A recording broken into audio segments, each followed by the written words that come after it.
Salut YouTube, j'espère que vous allez bien. Alors oui, je sais, ça fait pas mal de temps que j'ai pas filmé maintenant. Ça fait un mois, je pense.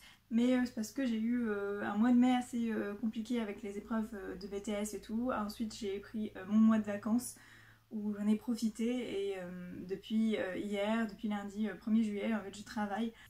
Et je vais travailler pendant les 2 mois d'été, donc là j'en profite d'avoir repris un rythme de travail pour pouvoir vous filmer des vidéos et vous poster du contenu toutes les semaines. Mais du coup il y aura une vidéo par semaine et non plus 2 vidéos par semaine comme j'ai fait avant. Alors pendant ce mois de vacances, j'ai beaucoup lu et c'est en gros pour ça que je vous filme cette vidéo aujourd'hui, vous l'aurez compris par le titre. Je vais faire un petit update lecture du mois de juin, je sais pas trop comment je peux appeler ça, mais en gros c'est ça.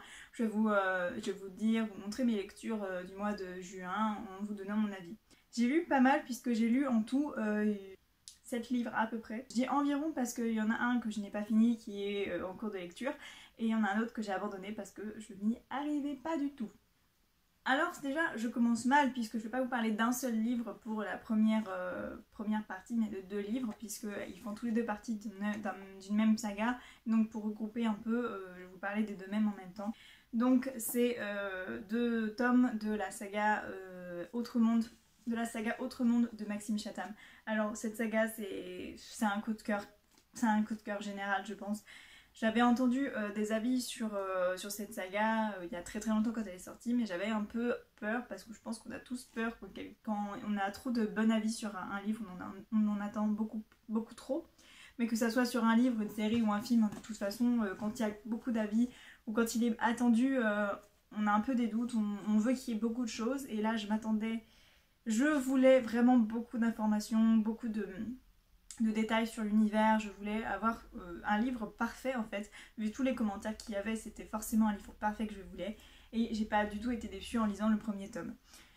Par la suite, je me suis procuré le tome apparemment 0 de cette saga, donc c'est Ambre. C'est une des personnages principaux du livre et de la saga. Et en fait, on apprend un peu plus sur sa vie et sur pourquoi elle a un caractère comme ça, sur son caractère, sur pourquoi elle est comme ça dans les autres livres et tout. J'aime beaucoup ce livre parce qu'il parle pas simplement de ce personnage avant Autre Monde, mais il parle vraiment d'un sujet très sensible d'actualité qui est la maltraitance conjugale, mais aussi par rapport aux enfants. Donc je trouvais ça pas mal que ça mette en avant ce genre de sujet là, tout en restant dans l'univers d'Autre Monde. C'est une mise en bouche en fait sur pourquoi Maxime Chatham a créé cet univers et je comprends parfaitement son idée parce que dans ce livre Ambre en fait, les adultes, enfin l'homme en particulier, bon ça c'est un homme mais ça aurait très bien pu être une femme qui tapait et qui blessait, mais là pour le coup c'était un homme. Et dans ce livre, en fait, les adultes sont méchants puisqu'ils se battent entre eux, ils traitent mal les enfants. Et donc c'est un peu pour ça que l'univers d'Autre Monde a été créé, pour mettre en avant le fait que les hommes, en tant qu'adultes, sont méchants et donc sont devenus des monstres, et que les enfants ont droit à de l'aide de la nature pour pouvoir vaincre ces hommes et créer une nouvelle population beaucoup plus respectueuse de l'environnement et de soi-même. Et en plus, quand vous achetez ce bouquin, même s'il n'est pas très gros, hein, mais quand vous achetez ce bouquin, vous faites une bonne action puisque il y a 1,50 € qui est reversé à l'UNICEF, donc ça, vous faites plaisir en lisant et vous faites une bonne cause. Et en deuxième livre que j'ai acheté, que j'ai lu d'ailleurs ce mois-ci, toujours dans la saga d'Autre Monde, c'est le tome 2, donc Malronce. Comme je vous l'ai dit, j'ai lu le premier tome, j'étais totalement fan, donc c'est pour ça que j'ai voulu prendre le tome 0, et du coup j'en ai profité pour prendre le tome 2 aussi. Dans ce tome 2, on va suivre l'aventure des trois personnages principaux dans leur quête vers la vérité, leur quête en gros leur quête vers la reine Malronce, qui veulent découvrir qui c'est, pourquoi les cyniques sont autour d'elle, pourquoi les adultes sont autour d'elle, qu'est-ce qu'elle fait en fait.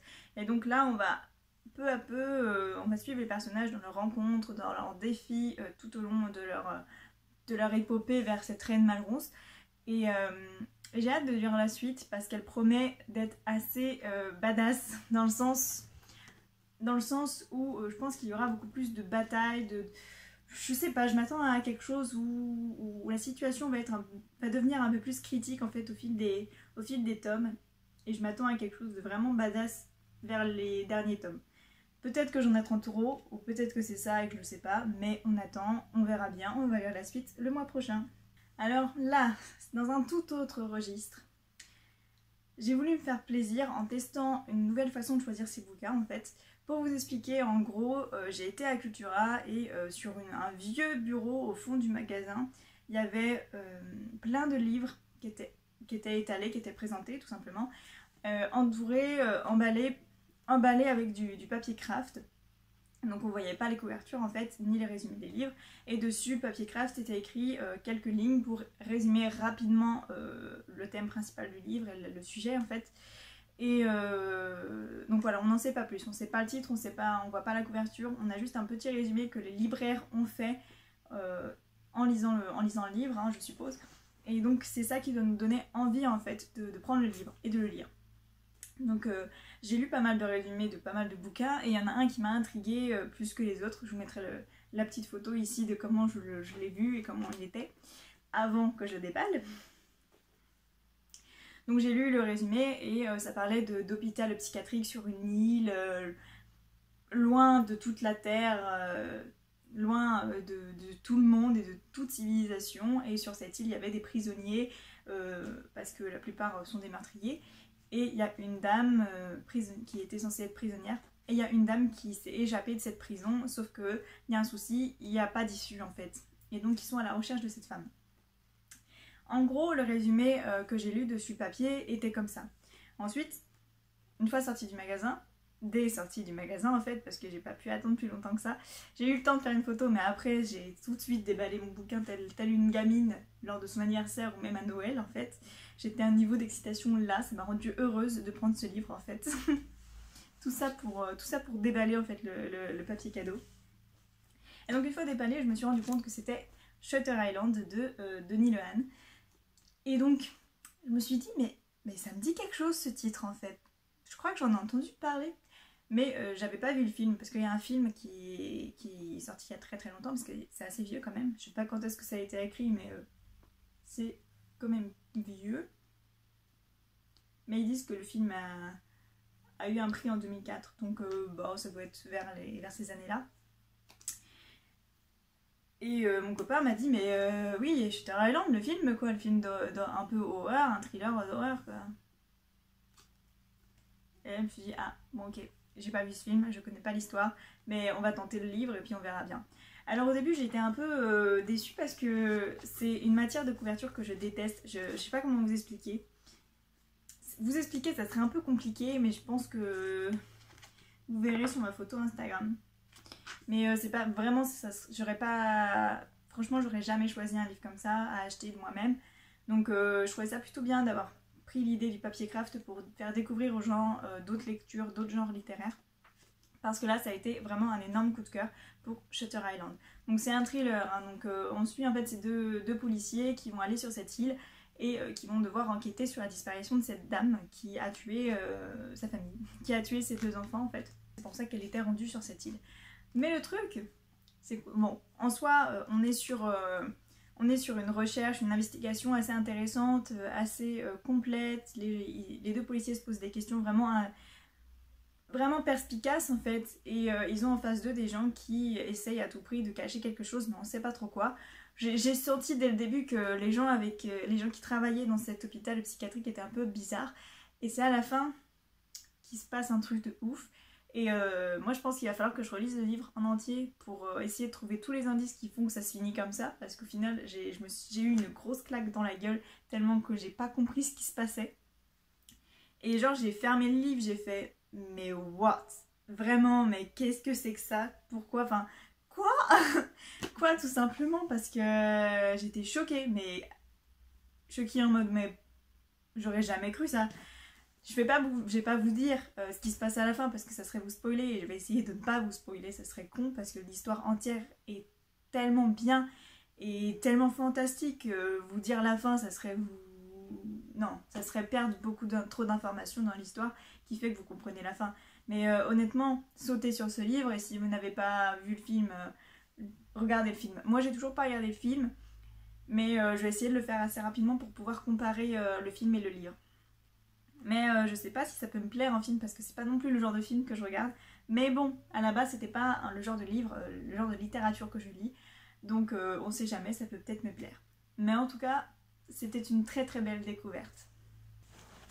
Ensuite on va passer sur une BD, mais malheureusement je l'ai pas avec moi puisqu'elle est restée chez mon copain.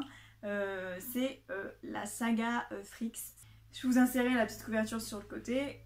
Cette BD elle est assez sympa puisqu'en gros elle parle, en gros on suit les aventures de trois adolescents, plus ou moins adolescents, je sais pas trop quel âge ils ont, mais adolescents, qui sont dans une académie de monstres. Donc eux ont des particularités, il y en a un qui a un loup-garou et l'autre, bon je sais pas trop comment on peut appeler ça, mais il y en a une qui, c'est un genre d'ange, elle a des ailes, bref. Ils sont comme ça et on va suivre leurs aventures dans cette académie. En gros, ça pourrait paraître une histoire un peu bateau d'une académie de monstres, mais moi j'aime beaucoup parce que il y a toujours des choses qui se passent dans tous les tomes. Bon là j'en suis qu'au tome 2 et il y en a 6 ou 7 je crois, mais il se passe des petites aventures en fait à chaque fois et ça devient super agréable à lire. Et on prend du bon temps en lisant cette BD en fait. Donc c'est pas une petite BD quand même, elle doit faire... Elle fait en général 200 pages. Donc c'est quand même une BD assez imposante. Et les dessins, j'aime beaucoup aussi les dessins qui sont, je trouve, super bien faits. On a des planches qui sont colorées et c'est juste merveilleux, c'est magnifique. En gros, pour vous dire à quel point les auteurs sont un peu barrés dans l'histoire, c'est parce que là, dans le tome 2, pour vous dire, il y a eu une bagarre de petits biscuits. Ils ont créé des petits biscuits soldats et c'est parti en bagarre de petits biscuits. Et là, on se dit, putain, mais le mec, il a regardé beaucoup trop Shrek dans sa vie. Il s'est un peu trop inspiré du film pour écrire son livre. Mais bon, c'était plutôt sympa et c'était plutôt drôle de voir des petits biscuits se battre comme ça.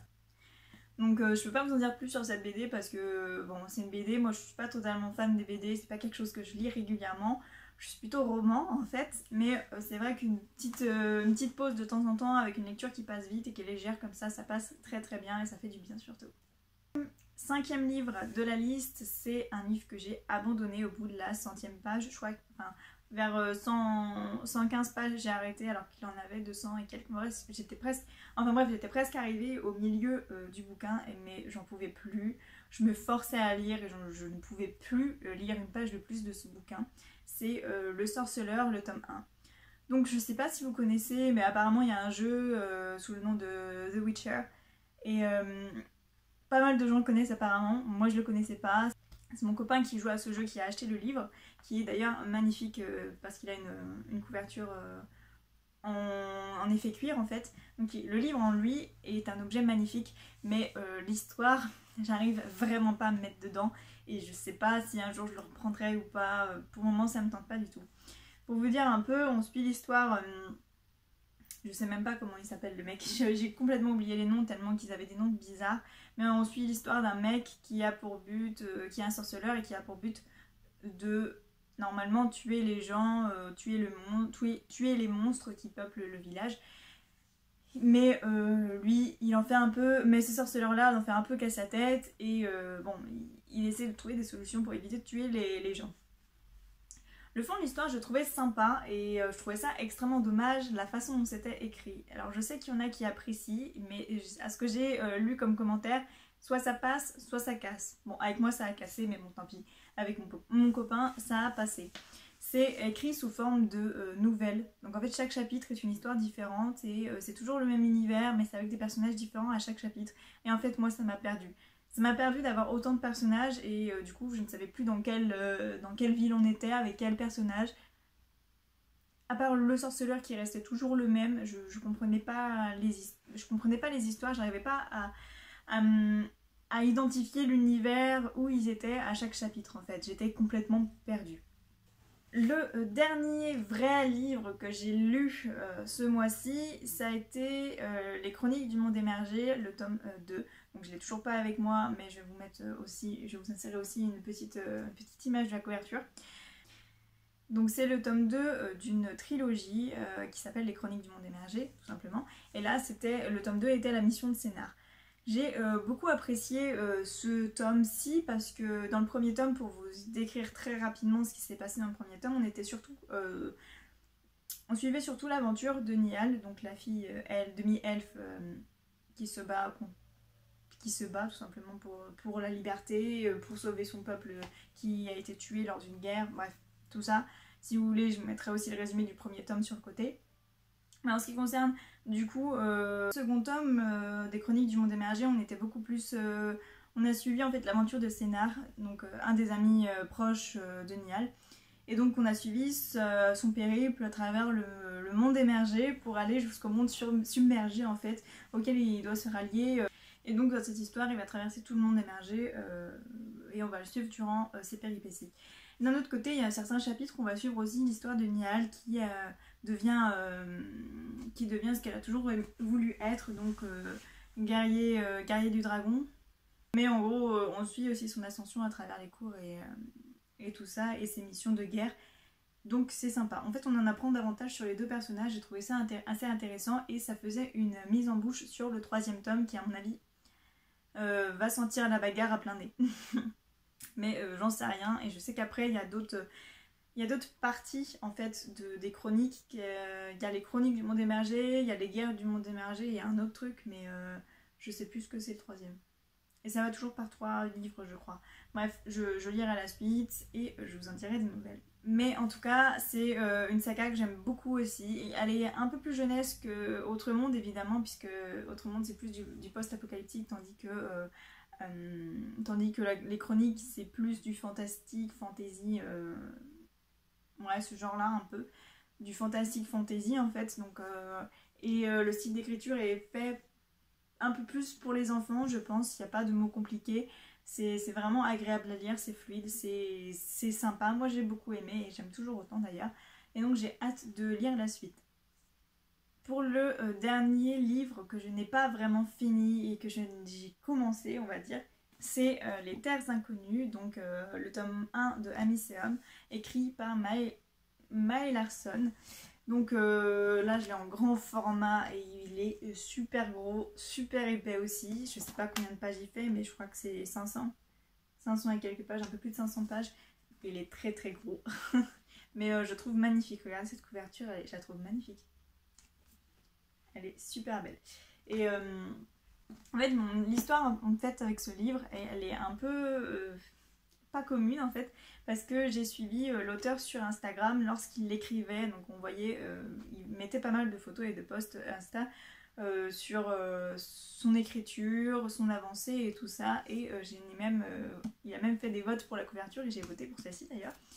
Et je voulais à tout prix l'acheter, je savais pas trop de quoi, je savais vaguement de quoi parlait l'histoire, mais je voulais absolument l'acheter pour soutenir cet auteur parce que je l'ai vu écrire pendant des mois et donc pour le soutenir je me suis toujours dit le jour où son livre sort je l'achète, et c'est ce que j'ai fait. Donc pour vous dire, je suis à la page 193, donc 200 pages je crois en gros. Je pense qu'aujourd'hui j'atteindrai la moitié du livre. Je vais essayer d'atteindre la moitié du livre et je vais essayer de le finir cette semaine, mais c'est pas gagné parce que j'ai pas mal de boulot à faire en fait, donc c'est vraiment pas gagné pour que je lise tout. Mais en tout cas, pour le moment, j'aime beaucoup cette histoire, donc j'espère que je vais bien décrire l'histoire en elle-même. J'espère avoir tout compris de l'histoire, surtout parce que je pense qu'il y a beaucoup de choses que j'ai loupées, mais bon, tant pis, ça me fera l'occasion de le relire un peu plus tard. En fait, pour vous faire un peu le résumé, on va suivre encore une fois 3 jeunes garçons qui, lors d'une catastrophe, en fait, lors d'une tempête, vont se réveiller dans un autre monde, dans un autre royaume, en fait, où la technologie n'existe plus, où en fait on est un peu retombé au Moyen-Âge, je dirais, avec les châteaux, les familles, les royaumes et tout ça, avec les filles qui se marient dès leurs 18 ans et qui doivent choisir un mari. Enfin, on est vraiment dans un univers où d'un côté il y a des jeunes qui viennent de la Terre, du monde actuel en fait, de 2019, avec leur téléphone et tout le bordel, et ils arrivent d'un coup, ils se réveillent dans un univers où il n'y a plus tout ça, donc ils sont un peu perdus, et et cherchent à retrouver leur famille, surtout parce qu'ils n'ont pas, les téléphones ne fonctionnent pas, et en plus et ils ne savent pas où ils sont pas ils n'ont pas en fait d'informations sur leur famille, ils ne savent pas ce qui est arrivé en fait. Donc voilà, pour le moment j'aime beaucoup l'histoire, donc après je peux pas vous en dire plus parce que j'ai pas lu la suite, et le résumé c'est le résumé en gros des 100 premières pages que j'ai lues. Mais voilà, je vous dirai pas plus parce que je pense que c'est un livre à lire, il est vraiment pas mal. J'aime beaucoup le style d'écriture qui est très fluide, très fluide, et j'aime beaucoup. Il n'y a pas de vocabulaire non plus très moyenâgeux. C'est plutôt agréable, non, dans l'ensemble c'est plutôt agréable, j'aime beaucoup. Donc voilà, c'en est fini pour les livres que j'ai lus ce mois-ci. Donc on est à 7 livres et ça fait pas mal, j'avoue que ça fait pas mal, et je pense que ça va aller de pire en pire puisque j'ai commencé mon travail dans une librairie, donc forcément je vais lire un petit peu plus aussi. Et j'espère pouvoir vous montrer et vous donner mon avis sur des lectures un peu plus variées. Je vais essayer tout du moins. En tout cas, j'espère que cette vidéo vous a plu. De toute façon, je pense que j'en ferai d'autres du même genre. Et je vous dis à une prochaine vidéo. Bye!